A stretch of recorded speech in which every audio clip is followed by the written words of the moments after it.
Good morning, students. Let us start with a new chapter, and the new chapter name is Antigonish. It is a poem. It is inspired by reports of a ghost roaming the stairs of a haunted house in Antigonish, Canada. So, Antigonish is a place name in Canada. So, it is inspired from a real story of a ghost roaming a haunted house in Canada. It is written by W.H. Mearns in 1899. Okay. Students, let us know about Mearns. And so W.H. Mearns stands for William Hughes Mearns. So William Hughes Mearns, better known as Hughes, was an American educator and poet, a graduate of Harvard University and the University of Pennsylvania. Mearns was a professor at the Philadelphia School of Pedagogy from 1905 to 1920. Mearns is remembered now as an author of the poem Antigonish, or The Little Man Who Wasn't There. So Antigonish is one of his most famous poem. Okay. Let us know about the poetic device. Poetic devices are tools that a poet can use to create rhythm, enhance a poem's meaning, or intensify a mood or feeling. Now, in this poem, the poetic device used by the poet is paradox. What is a paradox? Let's understand it with the help of a definition. A seemingly absurd or contradictory statement or proposition which, when investigated, may prove to be well found or true. So it is a confusing thing. Like, for example, save money by spending it. So how can you save money by spending it? So it is a paradox. Why? Because you can spend money and also save it. It is a true thing, but it's confusing, right? Like, for example, in business, when you buy products to sell it, then only you can gain profit. Same way, it is true that you can spend money and you can save it also. So this example is a paradox because it is little bit confusing, but it is a true statement. That is what is used in this poem. It will be a paradox. The poetic device used in this poem is a paradox. It will look confusing, but it will be true. Let us understand the rhyme scheme of this poem. What is a rhyme scheme? The order pattern of rhymes at the end of the lines of a poem or verse. So in this poem, the rhyme scheme of this poem is A A B B. For example, yesterday upon the stair, I met a man who wasn't there. So stair and there is rhyming. Then he wasn't there again today. I wish he'd go away. So today and away is rhyming. So B and B.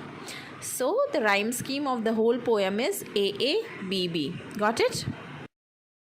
Let us understand the first stanza. The first stanza says, yesterday upon the stair I met a man who wasn't there. He wasn't there again today. Oh, how I wished he'd go away. So it is a simple paragraph. So let us paraphrase it. The first paragraph is inspired by the reports of a ghost of a man roaming on the stairs of a haunted house in Antigonish, Nova Scotia, Canada. So yes, it was inspired by a true report of a ghost haunting in a house in a place that is Antigonish in Canada. Okay. The poet met a man. Here man, wherever the poet has written man, is a ghost. So the poet met a man yesterday upon the stairs. So where he meets in the first stanza, where he meets the ghost in the stairs, upon the stairs. He felt the presence of the ghost but was unable to see it. And again today he cannot see the man but can sense it. So he is able to feel the presence of the ghost, but he is unable to see it. He is able to sense the ghost. So this feeling he is not liking. He's not liking the feeling of the presence of the ghost. So he wished that the ghost should go away because it's a creepy feeling of somebody standing on the stairs. Okay, got it? Let's move to the next stanza. Second stanza. When I came home last night at 3, the man was waiting there for me. But when I looked around the hall, I couldn't see him there at all. Go away, don't you come back anymore. Go away, and please don't slam the door. So, this is the second stanza. In this paragraph, the poet returns home at night. Okay, and again he sensed the ghost or the man. This time he felt that the ghost was waiting for him. And what time he returns back? At 3 at night, and he's again able to feel the presence of the ghost waiting for him. But when he looked around for the ghost, he is unable to see it. He is unable to find him. So he asked the ghost to go away because he is not liking that scary feeling or creepy feeling of him being around.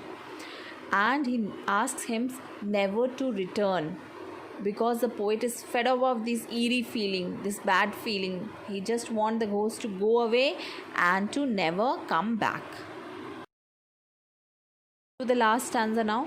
Last night I saw upon the stair a little man who wasn't there. He wasn't there again today. Oh, how I wished he'd go away. In this paragraph, the poet says that he sensed the ghost again upon the stair, but he was unable to see it. See, same thing is repeating again and again. He is able to sense the ghost, sometimes at the stairs, sometimes waiting for him, and he is unable to see him. Yes, but the poet is unable to see him. He described the ghost to be a little man. So we know something about the ghost, that the feeling which the poet is having about this ghost is that this ghost is little, and he again wishes him to go away, and his wish remained the same. Poet wish remained the same, that this ghost should go away. Got it?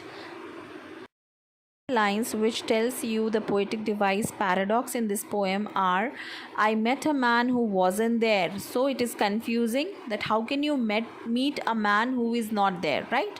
A little man who wasn't there, how can you tell that the man is little who isn't there? So it is confusing, but it was true because it is inspired from a true story. So there was a ghost. Got it?